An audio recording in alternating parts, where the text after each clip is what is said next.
That's the golden ticket. If you can do that, you really have nailed it.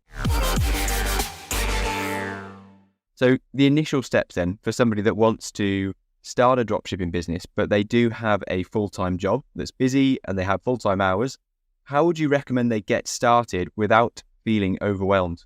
I think you have to start really by educating yourself. Before you do anything else, you just have to have a solid understanding of what dropshipping really involves. And that's the type of dropshipping that's going to build you a long-term, stable, sustainable income for many years to come, a sellable brand, an asset, not the kind of dropshipping where you sell a few cheap products from China and then the store shuts down a few months later. Like, that's not, that's a flash in the pan.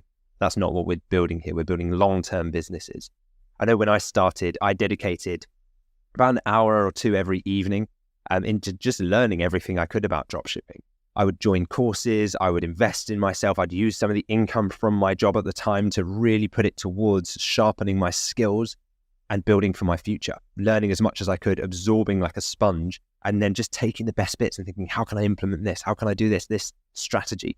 And following a clear path as well. I know that I used to, on the drive into work, on my commute, I used to listen to podcasts to get into the zone, listen to things about becoming a digital nomad, visualizing what that looked like, because that was at the time my dream, to be able to travel the world and take off and run my business from a laptop. And then more in-depth strategies around e-commerce and dropshipping. So if this podcast had existed back then, I'm sure I'd have been subscribed. And then just reading articles about e-commerce strategies and making sure that I was balancing the intake of information with the execution and the taking of action, because otherwise you don't just want to become a sponge that absorbs everything, but then does nothing with it. There's a lot of those people out there who know everything, but don't take any action. And so I remember mapping out my business plan, and I'd do it on weekends, and it felt like it was exciting. I would block out time, go to a coffee shop, get my laptop out, and it felt like I was planning a trip, an adventure, but it was like my own life was the adventure. That was the reason that it was so exciting, because I knew all of these plans would eventually materialize if I took the right actions into becoming my future. And that's the most exciting journey that you can possibly plan, right? It's your own future, your own destiny. So yeah, mapping that out, setting realistic goals and timelines that respected my current job commitments, because I was working for a company and I wanted to give them my all while I was there. But then in my downtime, I would make sure that I had those goals clearly set and I could work away and chip away at those commitments until I'd eventually start to build up my confidence. But you have to start small to gain confidence. So that might mean just initially setting up your company, or setting up your business bank account, or just following along with some training and choosing your niche, and then building your Shopify store day by day, step by step. Like, this doesn't just happen overnight. You're not suddenly going to have a team and thousands of orders coming in. It's going to happen with your first order, then your second order, and then something will go wrong, and then you'll fix it, and then you'll hire a VA, and then, this stuff happens day by day. So I think you just got to remember the long-term goal, the vision, the reason why you're doing it is the thing that will get you through those bumps along the way, because there will be bumps. It will be tough at times, but it's so worth it on the other side when you experience that freedom. And focusing on that future is going to be key, because you'll be putting in time and effort, and there'll be some sacrifices initially when you get started.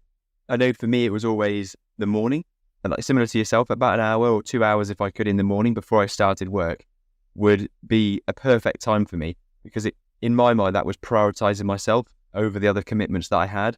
Although I still gave my all in my job until I left that position, I knew that if I could do one task every single day, then that would give me, the step forward I needed, that 1% growth every day to get to my goals.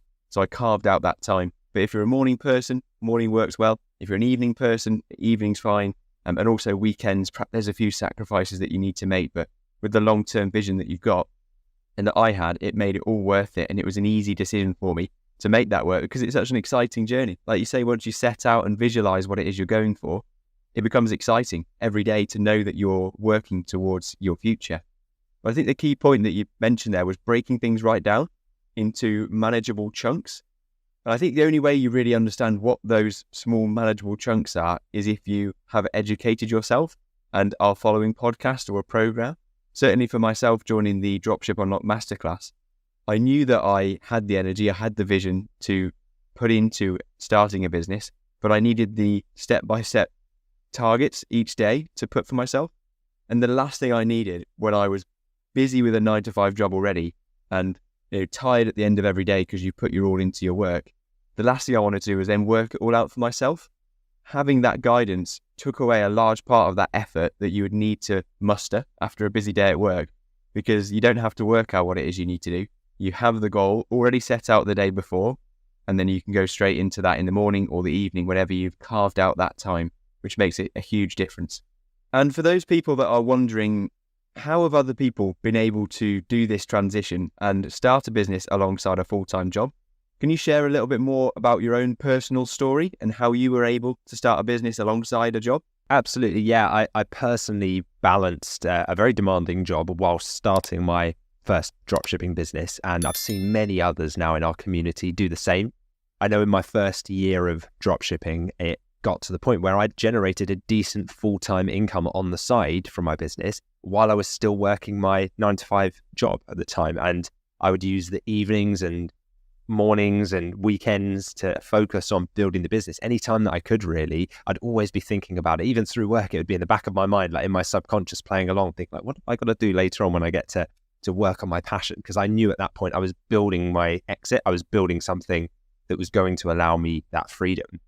And that, I remember that satisfaction, that feeling of making my first significant profit. Like when you make your first few sales in a week and you're like, I've just made a couple of £1,000s in profit. And you just think, I remember my first 2 sales happened while I was in bed at home. I wasn't feeling great. And I just thought to myself, I've made more in profit from those 2 orders of say £2,000 in orders than I would have done if I'd have got in the car, commuted for an hour, gone to work all day, commuted for an hour back and got home, been exhausted, given up all my time. And I've still made more in 10 minutes because of all the evenings I spent in Cafe Nero uploading products, because of all the mornings I spent in the gym reception lobby at the hotel, liaising with customers and figuring out suppliers and uploading products and doing all of the admin, the front loading that you need to do initially.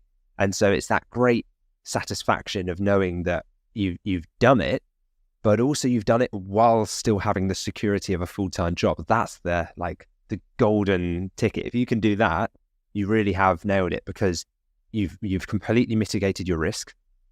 If something were to go wrong in your business, which often it does in the early few months, you've got stable income still coming from it.